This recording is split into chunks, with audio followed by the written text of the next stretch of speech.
శ్రీమాత్రే నమః. నమస్తే అండి, అందరూ బాగున్నారా? శోభాస్ వరల్డ్కి స్వాగతం, సుస్వాగతం. మీరు చూస్తున్నది హరిద్వార్లోని రామ దర్బార్ అనే మందిరం అన్నమాట. ఈ మందిరం మొత్తం అద్దాలతోనే డిజైన్ చేసింటారండి. ఏ ఒక్క కూడా ఖాళీ లేకుండా మొత్తం అద్దాలతో నించి డిజైన్ చేసింటారనమాట.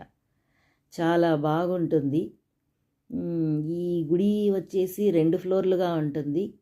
కింద అందరూ దేవుళ్ళు, కృష్ణుడు, రాములవారు, ఆంజనేయ స్వామి, నరసింహస్వామి, శారదామాత, శివపరమాత్ముడు ఇలాగ అందరూ ఉంటారు. పైన వచ్చేసి ఒక్కొక్క థీమ్ తీసుకొని డిజైన్ చేసింటారనమాట.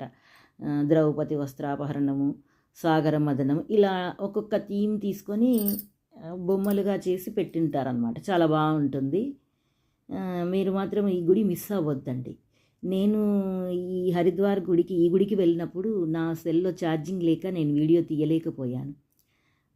తర్వాత 2 డేస్కి మా కోడలు వాళ్ళు వెళ్ళినప్పుడు మా కోడల చేత ఈ వీడియో తీయించానమాట.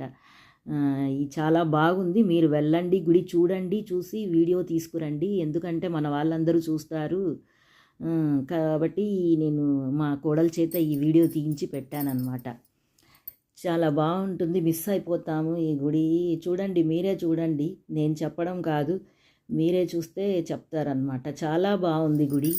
ఇక్కడ గుళ్ళు చూడాల్సిన గుళ్ళో చండీదేవి గుడి, మానసాదేవి గుడి, దక్ష ప్రజాపతి గుడి, రామ దర్బారు, గంగాహారతి, ఈ 5 మిస్ అవ్వకుండా చూడాల్సినవండి.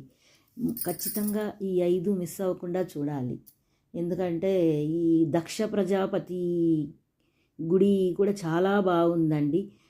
అది కూడా వీడియో తీసి అప్లోడ్ చేశాను, మన ఛానల్లో ఉంది. దక్ష ప్రజాపతి గుడి కూడా చూడండి, మీరు మన ఛానల్లో వీడియో పెట్టాను, మీరు ఒకసారి వెళ్ళి చూడండి. మనం ఎక్కడా చూస్తున్నాం, దక్ష ప్రజాపతిలో గుడిలో శివపరమాత్ముడు అమ్మవారిని ఎత్తుకొని ఉంటాడు, చూడండి. కాబట్టి మిస్ అవ్వకుండా చూడండి. ఈ గుడి చూడండి ఎంత బాగుందంటే, చూడండి ఎంత బాగుందో. విగ్రహాలు చూడండి ఎంత అందంగా ఉన్నాయో. ఏ ఒక్క కూడా వదలకుండా మొత్తం అద్దాలతో డిజైన్ చేశారండి. మేము చెప్పేదానికంటే చూసే దాంట్లోనే అందం ఉంటుందండి. ఎంత అంటే చూడండి, పైన టాప్కు ఉన్న డిజైన్ చూడండి ఎంత బాగుందో చూడండి. అంత